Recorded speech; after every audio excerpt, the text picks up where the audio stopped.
welcoming to Rage Against the Mainstream podcast for the first time, our new friends from Akron, Ohio, Audience of Rain. I want to welcome you guys to the show. What's happening? Hey, how's it going? So, who do we have sitting with us today? Go from Steven over to All right, I'm Steve. I'm the bassist. Cody, vocals. Matt, guitar. Paul, guitar, backing vocals.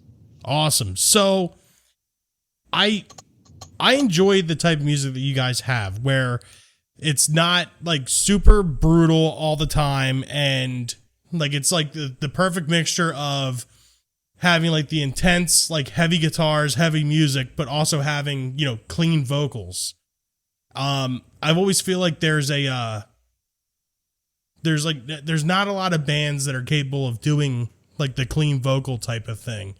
And I don't know, I have a soft spot for stuff like that. Hard, same. So, I guess let's get it from the beginning. Who are you guys? Where are you from? What are some influences you guys have? I guess I can start a little bit. Cody, vocals again. But yeah, I'm from Akron area as well. We're actually from a much smaller town called Norton. We usually just say Akron because we're like 10 minutes outside of it. Yeah, it's usually the only place people know. So me, Matt, Alex, all grew up here. I'll let everybody else kind of explain their own situation, but we knew each other since middle school, kind of played together since then, and a lot of my influences for me, I'm a big Day to Remember fan, a lot of times Papa Roach, Avenged Sevenfold. I think collectively you'll probably hear Metallica from all of us at some point here. Absolutely. Just because it was a segue for just so many people in every generation almost, it seems like.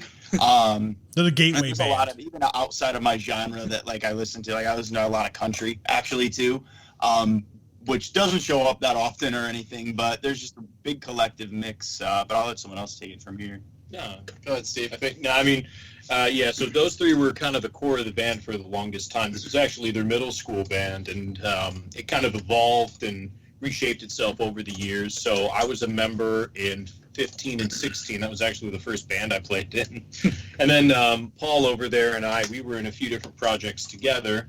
And then just at the end of last year, the stars kind of aligned and we were able to join in.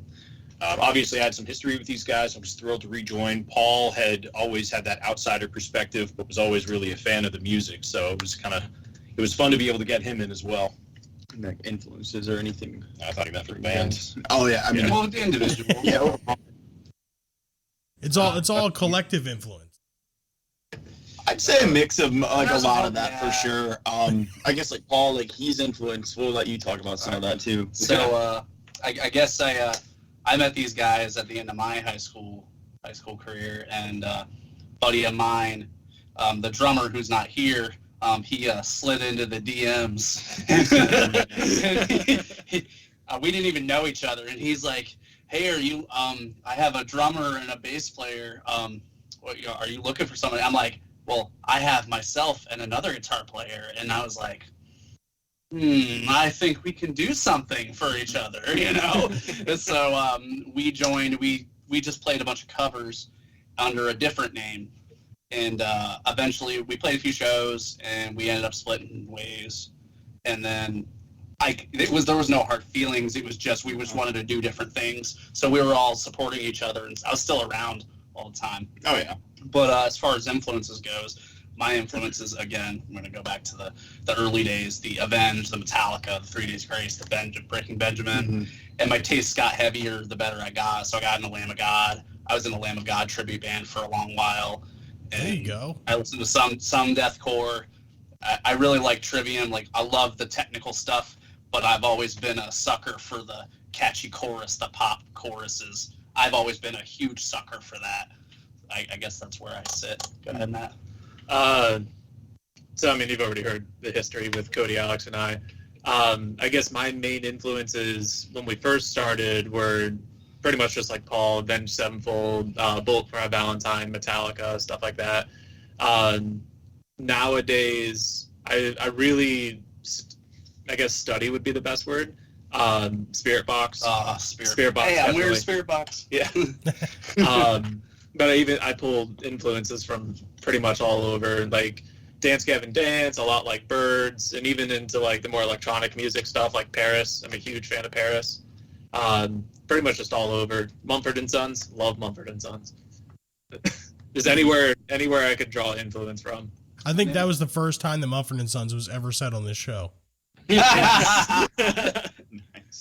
Like even a normal topic or conversation. I think we may have said like Little Lion Man like one time. It's a good song. Yeah, it is. And you know what's kind of funny with them too? I had like a super like huge like bunch of respect for those dudes like in the very beginning because it was something that was just so different. And then like out of nowhere, they just got into the whole like mainstream type pop deal. And it's just like you lost like what was like golden about that band. Yeah, like the old like Irish, Scottish folk. Yeah. Yeah. It just kind of sucks because, you know, you have these, you know, these groups, these bands that are so unique and then they fall into the clutches of the record industry. Yeah. In the chat. Yeah, yeah. There's always a fine line between in that area. I feel like. Yeah, and staying true to the music you're good at and what you want to do versus What's going to sell and actually pay your bills. Yeah. We're fortunately, or unfortunately, depending on how you want to look at it, we still work our day jobs and do music as much as we can outside of that. Yeah. Well, see, that's the thing too. That's also what goes into the whole like respect factor of it. Like for instance, like, yeah, you guys have brought up Metallica a few times. Like those dudes were like hungry and like they had, you know, like the shitty jobs and Yep. Yeah. Oh yeah. they, you know, they kill them all. Yeah. Yeah, Kirk worked at Burger King to afford his first Marshall amp. So going into the clutches of the record industry, you want to talk about your guys' affiliation with Affiant Records and William Metzger and those guys? Yeah, so that's still actually a pretty fresh relationship for the most part and everything. So that kind of started with, what was it, back in probably a little before July, a month or so before we ended up announcing the signing in July.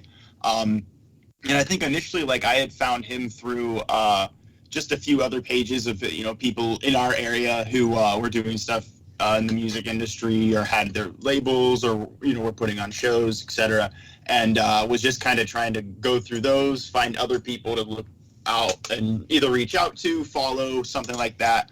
He happened to just be one of those people that I'd found on there and then had reached out to us about a month prior to that, just kind of asked us a little bit about ourselves, what we had going on, if we were affiliated with anybody already or anything like that.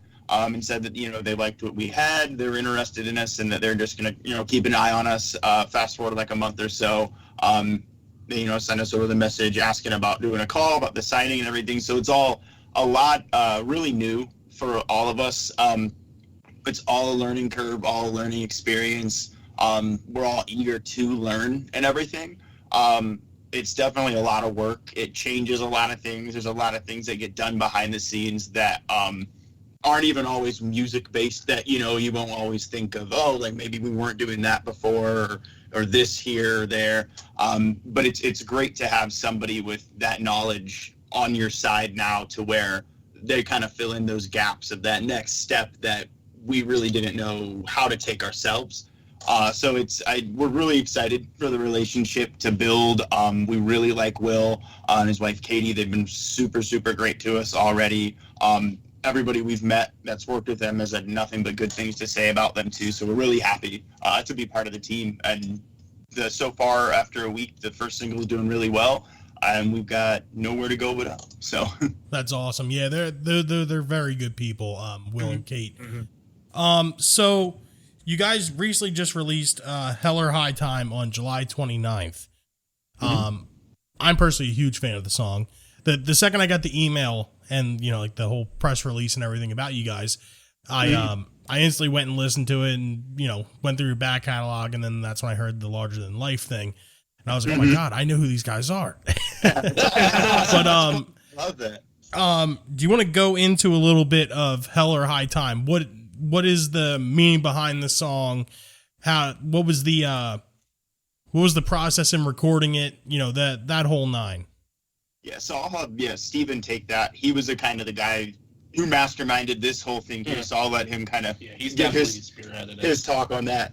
Yeah, so Heller High Time was it was a riff that we slowly worked around and just adding pieces to that main riff, which I felt was kind of the guts of the song, and just trying to enhance it further. But lyrically, the song was essentially about rediscovering a person's self-confidence, and I tried to really delve into what it's really like, because when you rediscover self-confidence, you have to usually confront what made you bury it in the first place. So I was trying to find a way to convey that, and ultimately ended up writing the lyrics from the perspective of self-confidence. I basically made it the character that's telling this story, giving the encouragement that you have to claim this for yourself. I can forgive you for the person we did not become. And it's really very much about coming to terms with the person you used to be and choosing to become who you can be in spite of that. That's really like prolific. Like that's some like heavy. That's heavy right there. Very well spoken. Steven is a smart man. See, it usually on this show we get like, yeah, man, I just like threw some vocals together, like it just worked, and you know, lyrics don't really make much sense, but it's heavy.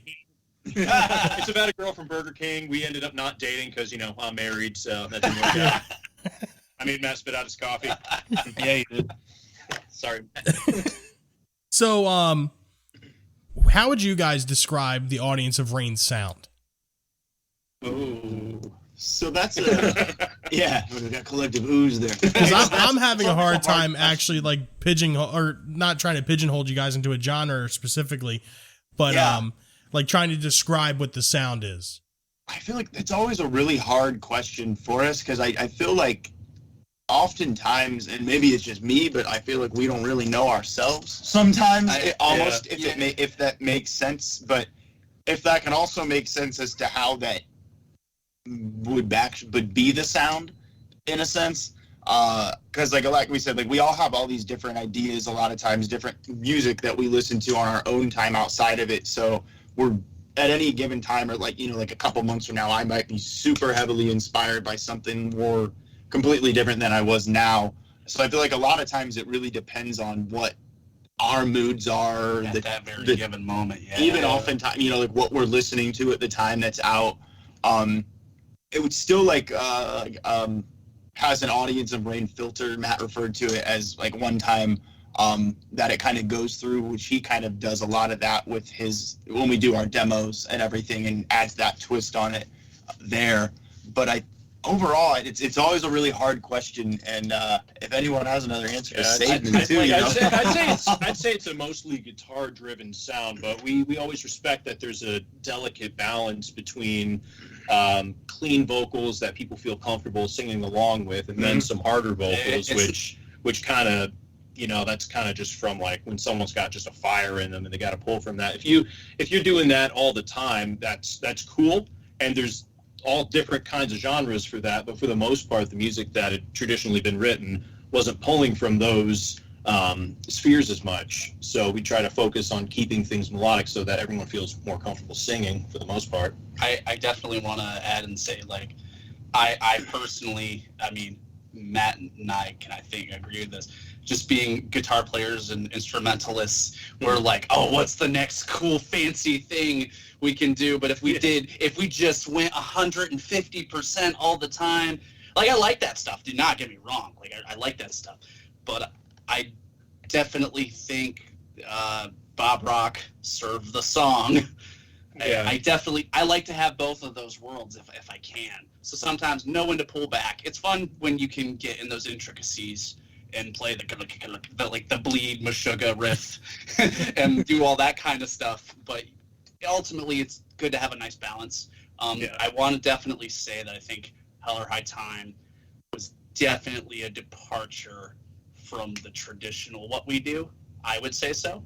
But I'm going to attribute that to what Steven listens to, because he listens to a lot of off the wall stuff, and I think it just worked out very, very well. It's all about finding that balance, really. I mean, the more I agree. creative, weird, and different things you can bring into a sound, the more unique it gets, and that's ultimately.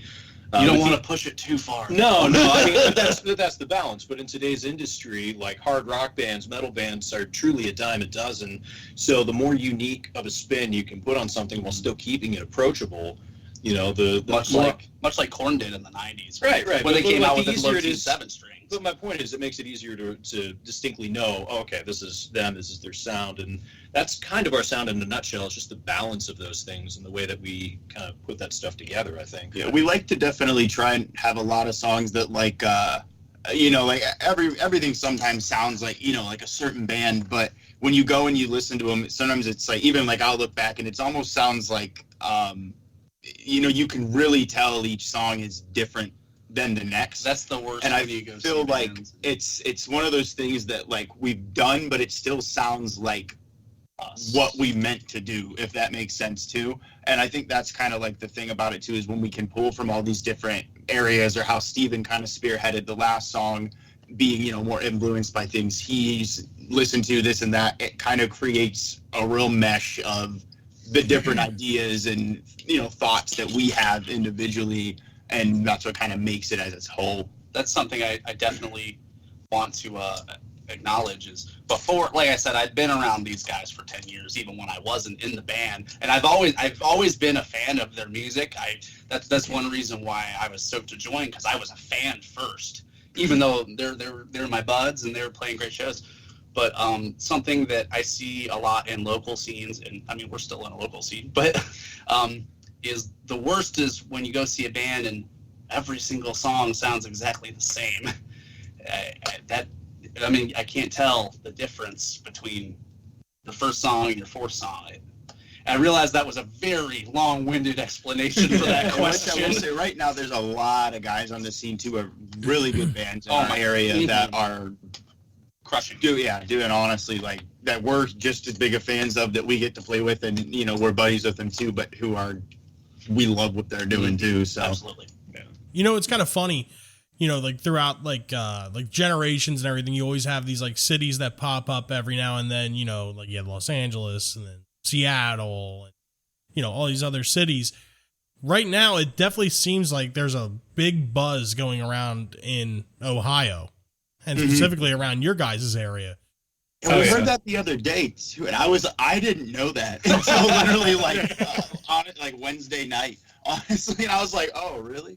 I had no idea. I mean, it makes sense though. There's a ton of creative stuff that's going on in here. Fortunately, as far as the mainstream that did very well, I realized it's in the same vein. It falls under the rock metal umbrella. 5 or 6 years ago, we had the Red Sun Rising guys came out of here. They worked at our local Guitar Center. Like, we knew those dudes. Yeah. And of course, in 2012, the Black Keys blew up. Like, their one album cover is a mall that was about 5 minutes from here. That's now an Amazon fulfillment center. But 20 years ago, it was a beautiful mall. Now it's just a beautiful paycheck, Yeah. buying super mega yachts and stuff like that.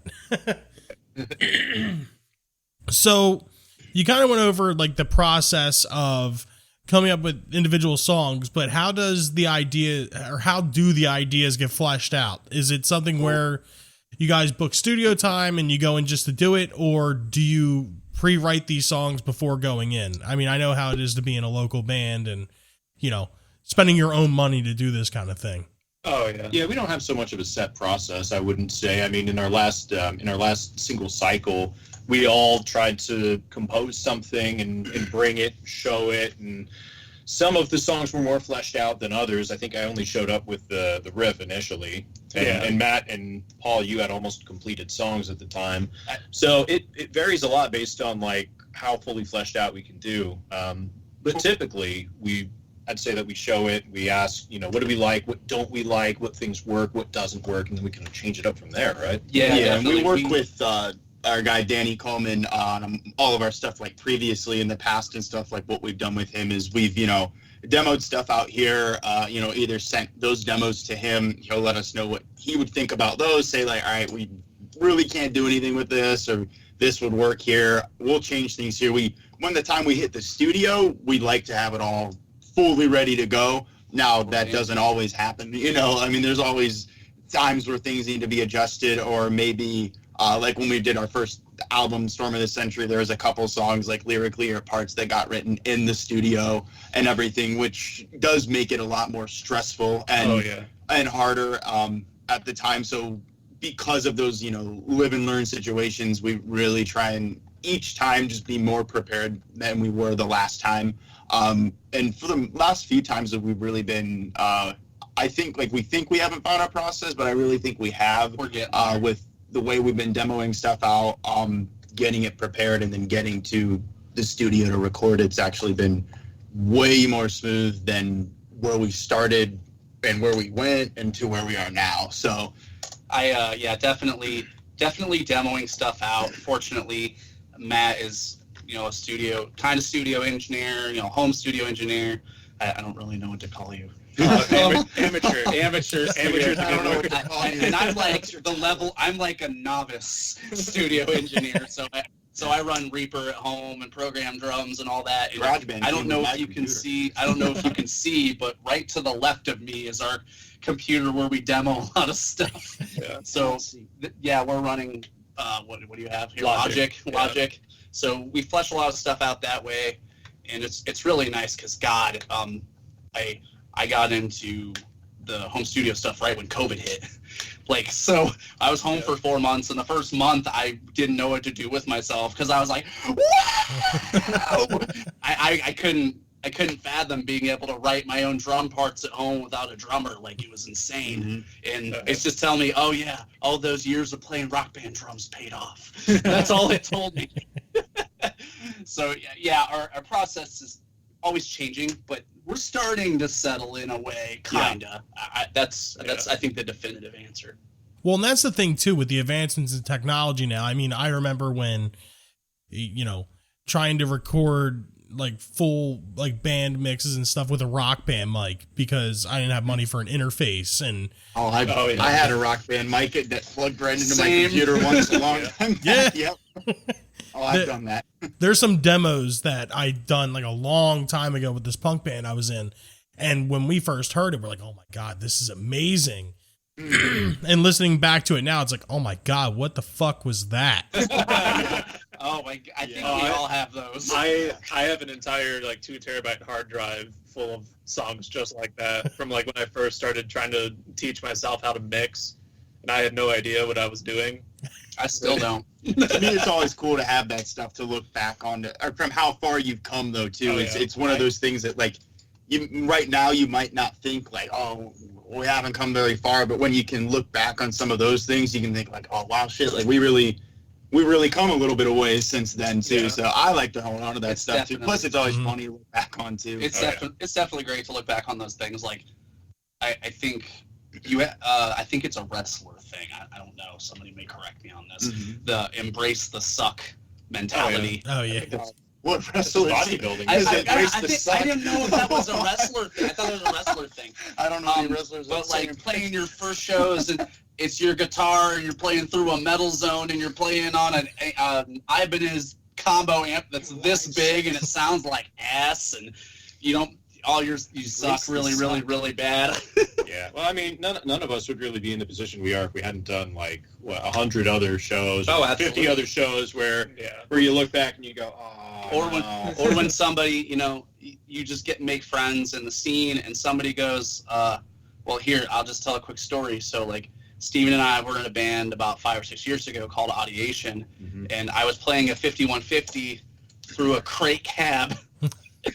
And the other guitar player, who was something of a gear hoarder, still close friend, I love him to death. He's like, oh, honey, we're going to get you fixed up. And then he got me into Mesas, and I'm like, okay, now I know what I'm doing a little better now. Yeah, that crate cab sucked all the tone out of that 5150. Yeah, absolutely. Ironically, his name is Mike Myers. That is his legal name. Yeah. Came in and killed that crate for you. Yep. Yeah. Thank you. That's so funny. So, let me think here. That this is the first time I've had an interview where it's just like you guys are like going, and I'm always like trying to like think of like the next thing to keep the conversation You're going. okay. I'll be honest. I think as it's soon 'cause as we we don't know what we're started, doing, I was dude. like flustered because I woke up and set an alarm to take a quick nap, but it was set to AM. So thank God I woke up. But I was like, oh shit, I gotta rush over there. So I was like, then I started talking. I was like, I'm a little disoriented. I feel like All it so would you're take, all good. all it would take to completely disrail this whole interview is one squirrel to go by a window. Yeah. We're all just gone right now. Right. Oh, that's where I was going with this. The Squirrels? embracing the suck thing. So like even in What the wrestler was that? I swear I heard somebody reference that, and they said it came from a wrestler thing. It might have been Steve-O's podcast, actually. I think he said, oh, it came from a wrestler that's something. I know, fucking or other. suck it. I don't know. I have no idea. like But I like the concept. like even back to like the beginnings of this show, like we started in 2019, and we had no idea what we were doing. We're just like I remember what were we talking about? Oh, we were like the last good Metallica album. We're like, this is gonna be like a clickbaity thing. People are gonna love Oh, this. God. We're gonna be successful. Yeah. And then- I am prepared for this debate. Well, then, Metallica. Yeah. well, then we were like, well, how are we going to record this? We're not going to use our phones. So I was like, you know what? I have an old computer. We're just going to hook a 5-channel mixer directly into the computer, and that's it. And then we heard it, and we're like, this is pretty good. And then, you know, a couple of people had listened to the show, like, you guys sound like complete shit. And then we bought an interface, and then, you know, we're slowly getting there. Every season we get just a little bit better. You know, then we went to Target and bought clearance karaoke microphones. We're like, oh, these'll do. And then, well, we don't want to spend money on pop filters, so let's just put socks on them. Like, this'll work too. And I then like it. then you go on Amazon and you buy the condenser microphone kit that comes with the stand and everything for like $23. And then eventually you get better mics. Yeah. It's just funny the progression of that. Like it's the progression even with like writing and performing music versus even something as stupid as this. But going back to your guys' sound and in particular the songwriting process, do you guys have in like the back of your head that you need to write like a catchy chorus, or is it something that just happens? So when I write, and I mean, if you listen to like pretty much our whole discography, you can almost kind of tell who wrote what. Because when I start my songs, when I'm writing, I always start with the chorus because I want it to be that catchy hook that gets stuck in your head. Like in pretty much any part. If you're thinking of just a guitar part, I want that stuck in your head. Same thing with like vocal melodies or even like the production value, what's going on in the background. Like I just want that to get stuck in someone's head to the point where they hate it. Because either way, that means they have to listen to it again, and that makes us money. So Money, what's that?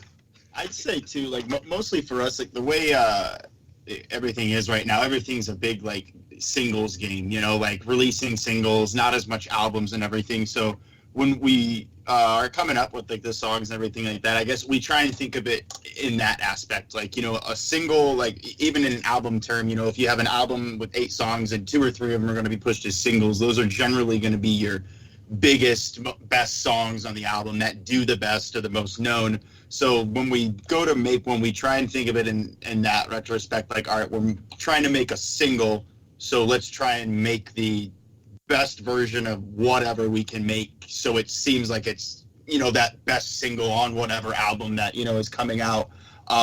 Which, and I think that just kind of adapts every time we do it, like you were saying too, because, you know, every time we go to record, every time we write a song, I know I feel it personally too, like I feel like it's a little more, you know, more the next time. You've learned a little bit more, you've kind of gained a little more knowledge that next time around. So I'd say that's kind of the core of it, honestly. The concept of putting all your energy into one song versus 10 songs all at once. Yeah. Which, I mean, you know, obviously we're musicians and we love to write, but on the business end of it and thinking of it from the audience's perspective, you know, people's attention spans are shot today because of TikTok and stuff on your phones. Like that's, you know, it's not feasible to go play every show you possibly can anymore. Or at least it hasn't been for like 20 years, in my personal opinion, because we have these and we have self gratification at our fingertips, and they'll just sit at home, you know. So you got to grab them really quick, and I think it's very, very important to put all your attention and energy into one song and just push it as hard as you can. And I've heard Cody say this, and I'm going to agree with this. It's time. And say, what's up? Hang on, My laptop's dying. He's gonna plug All in. right. Yeah. So I was going to say, There's Cody, always technical difficulties. yeah, Oh yeah. very much a fan of this and saying make them want more. Yeah. And that's the hope.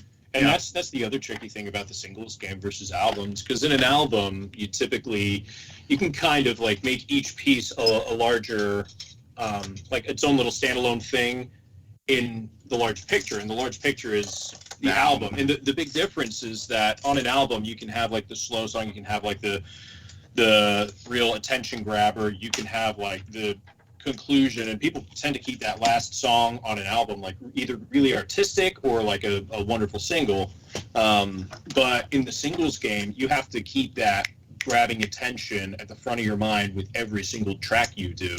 So Or have fun and take risks and say, hey, this is what we're putting out, hope you like it. yeah, that's true. The opposite angle of it. Yeah, like albums, I don't want to speak for anyone, but I've heard a lot of albums where you hear some songs on it and it's like, okay, so this is the filler one that wasn't quite this one that they squeaked in towards the end of the album, which sounds like this other track on the album. Looking at you, Escaped. Yeah, I swear to God, I was just getting ready to say Escaped. Exactly. Yeah, but yeah, it's a lot less forgiving in that aspect. So you have to be really thinking about how to reinvent yourself every time, and that's part of the challenge that I think we enjoy for that. Yeah, I will say that, like, we are oftentimes working on more than one song at a time, though, in a sense, though, especially these guys, too, just musically and stuff. Like, I think we're probably a few demos ahead of, like, the next few releases or so. Well, yeah, I guess the hope. You know, like, we're hoping, you know, if not, but we'll probably keep fleshing out other stuff to pick from and everything, too. But, like, when you kind of come down to that, like, focusing on just that one release, it's kind of like putting all your eggs in one basket with that one thing and then making it the best possible you can, and now move on to this next one and repeat the process pretty much. So going into another actually, before we get into that topic, let's do the Metallica discussion real quick. Oh, God. So I'm ready. I'm not going to tell you guys what my personal pick is until all of you guys say yours, to see if it's like see if I'm going to sound like a total dumbass or not. No, I didn't hear what he said. I'm sorry. What? I'm going to wait until you guys are done before I give you my choice. What was the choice? What were we choosing again? The last good Metallica. album, right? The last good album. Okay. There is no wrong answers unless it's Saint Anger. Yeah, that or Lulu. We don't talk about that. That didn't happen. My personal, I think Hardwired was a great comeback for them. I'm sorry. I think Hardwired was a very, very good album. And I have to say this, and I'm showing our ages here. I started playing guitar in Christmas of 2007. So, and again, we're going back to this because Stranger Things has brought Master of Puppets back to the forefront to the new generation.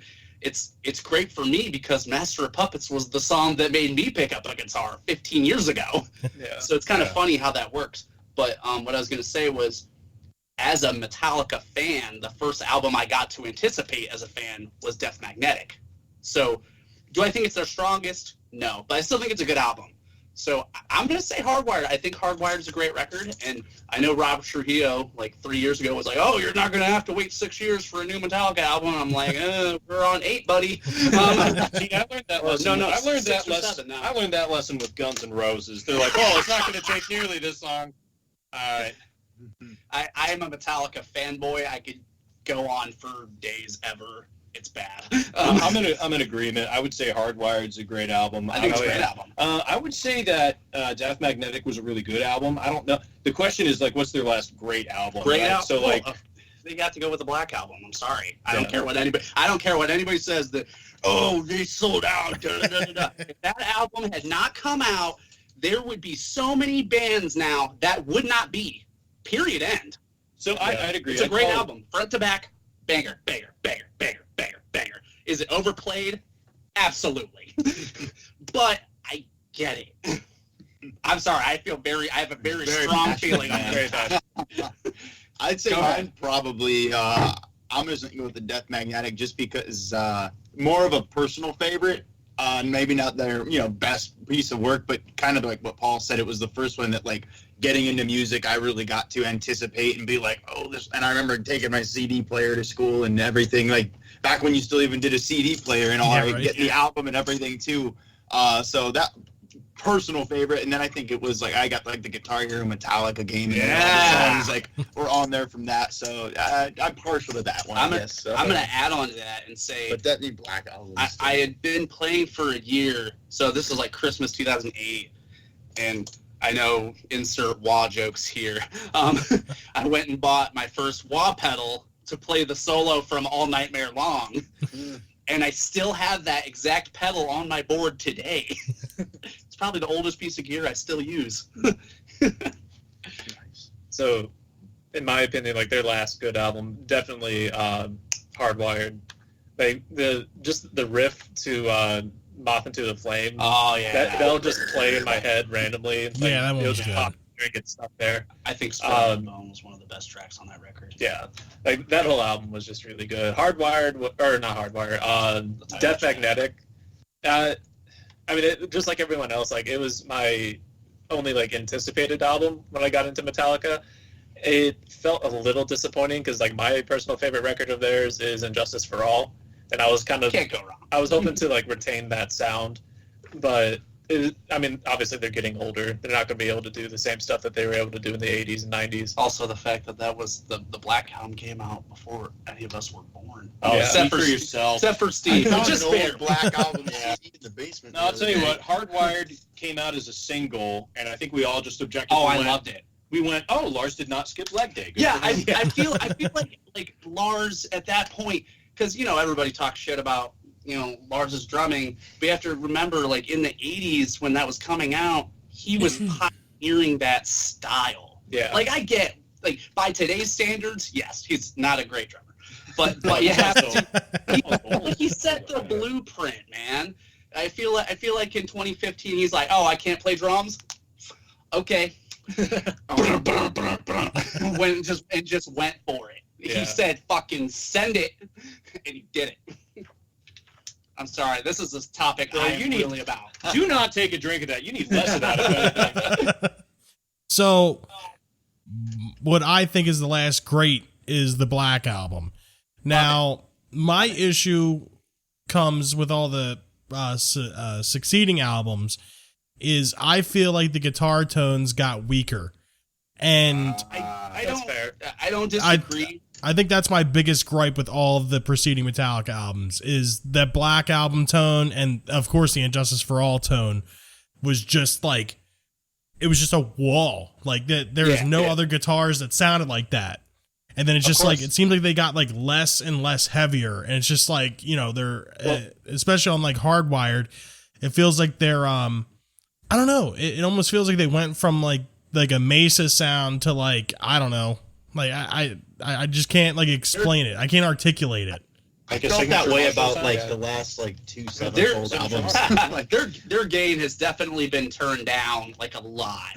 But I think not only did they just stylistically choose to take the big wall down to a thinner thing for tight percussive playing, I think they were kind of just challenging themselves. I think I remember seeing an interview with Kirk where he was like, since we've changed our guitar tones, like you can't hide behind the big beef anymore. Yeah. And they're still down picking Master Puppets probably 30 BPM faster than the track at almost 60 years old. Yeah. And I'm like, Yeah. Jesus Christ, it's insane.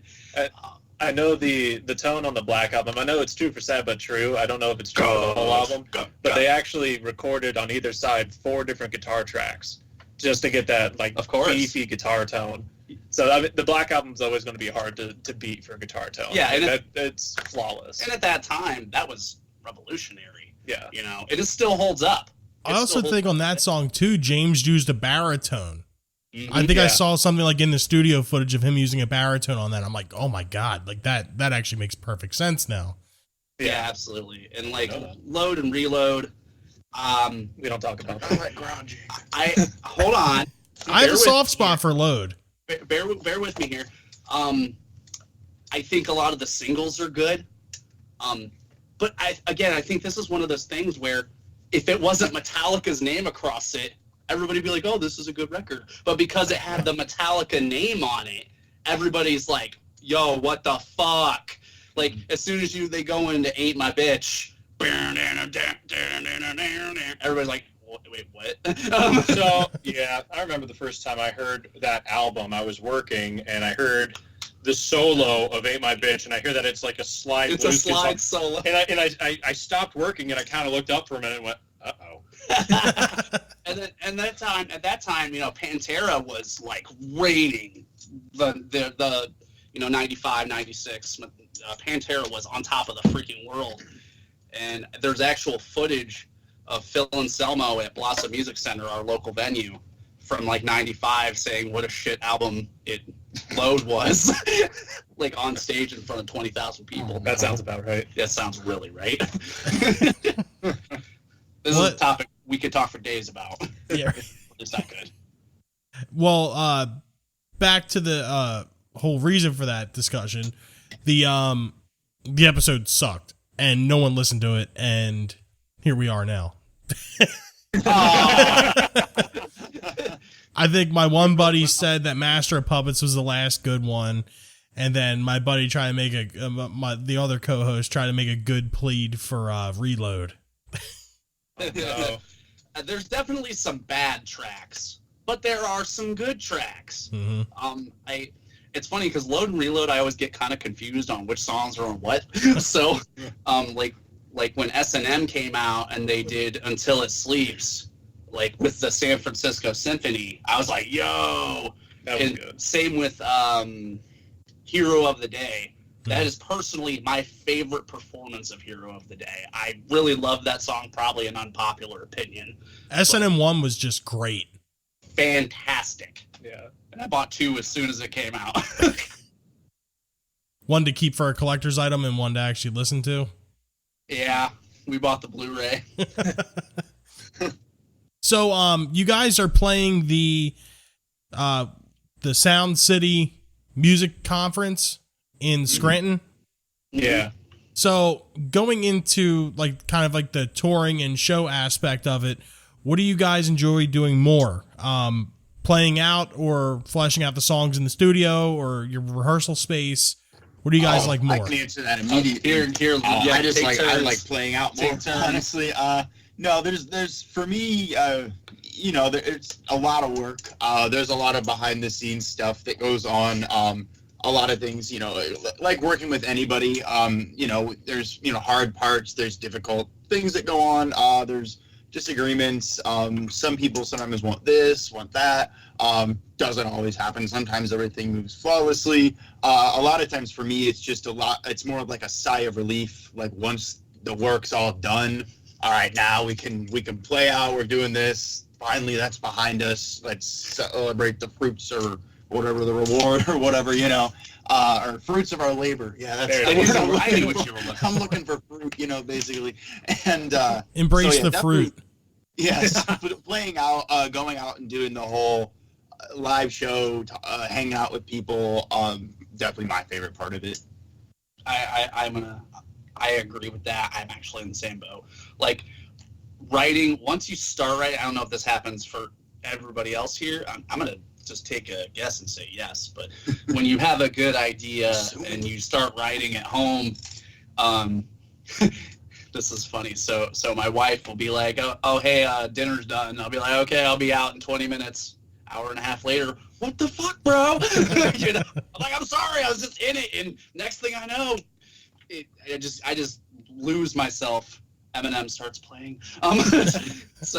But no, I definitely once it's all done and you're in a full band setting, I am a slut for the stage, And I have no problem admitting that. I have always been that way ever since I was little, even way before I played music. I wanted to be a comedian at one point.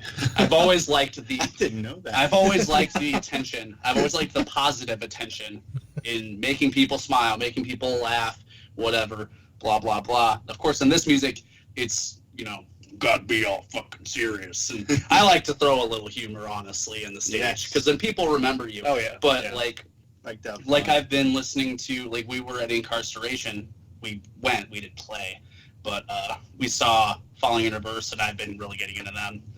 And the breakdown for Voices in My Head went off because it's that octave down, and I was just like, and I just lost my shit. And I'm showing my coworkers this, and I'm sure they look at me like I'm fucking nuts. But just that feeling of, it makes me feel strong. Being on stage and performing, it makes me feel good. It makes me feel strong. And then when people come up and shake your hand and say, did a good job and want to take pictures with you, you're a rock star for 5 minutes, and then you clock into work on Monday. Yep. Yeah. And then you're like, back. But that's my personal opinion. It's a feeling like no other. Unless you've done it, it's hard to replicate it or explain it. I've never done drugs, but I assume that that's the best one ever. Go ahead. So like for me, and I want to preface this with saying, like, I love performing. I love just being on stage. There are people in front of you, and they're all like paying attention and like just cheering you on, and I love that.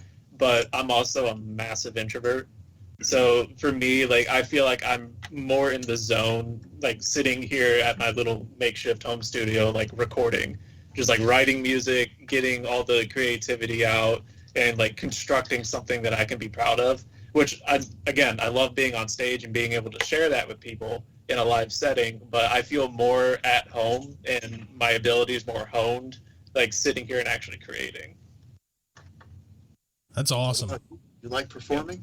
Yeah, honestly, that's a really big toss-up for me because, like, you got to consider, I was writing songs for a long time before I found, like, a project that I could actually contribute to. So I didn't even have this. I was just at home making, like, little Guitar Pro renditions and just overdriving the hell out of that poor application on my PC to try to...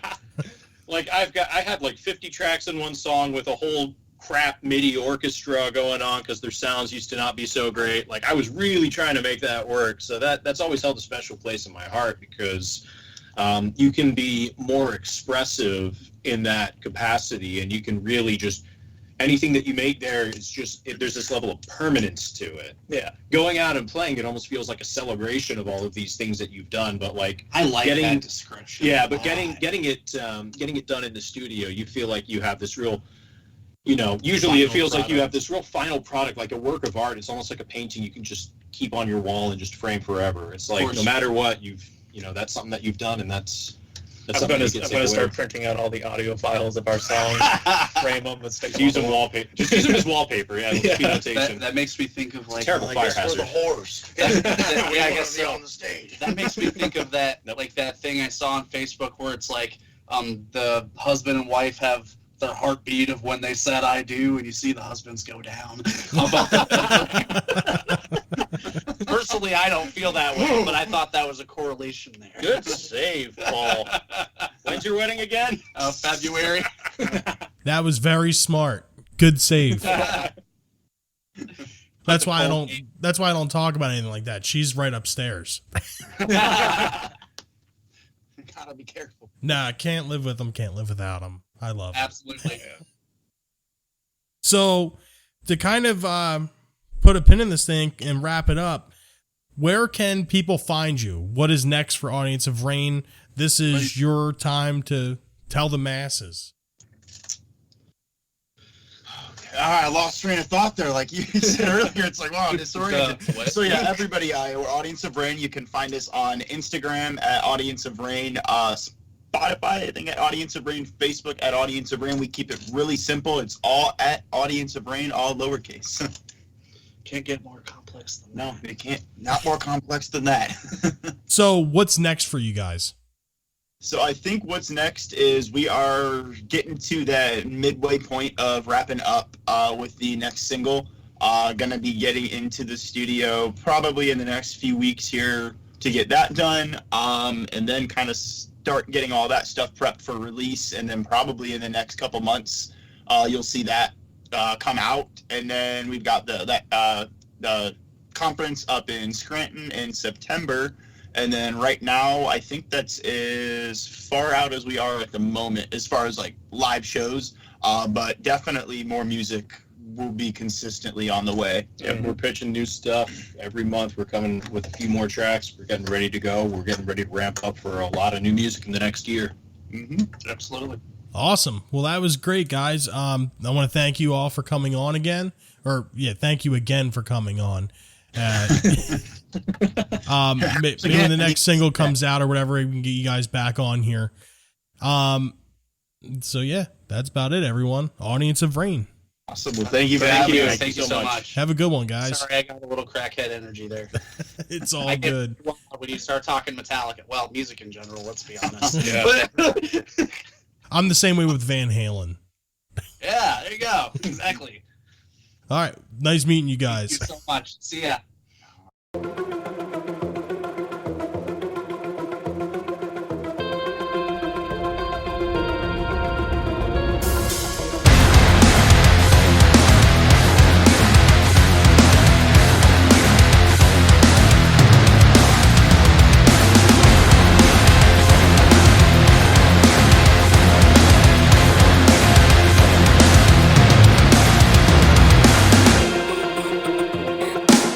My name is not important, let's just say we've met before. Just put your ear to the floor. You came to kill me, you confirm it, but you must be strong. You must decide we belong. This shallow grave is resonating like a beating drum. I can't forgive you for the person we have not become.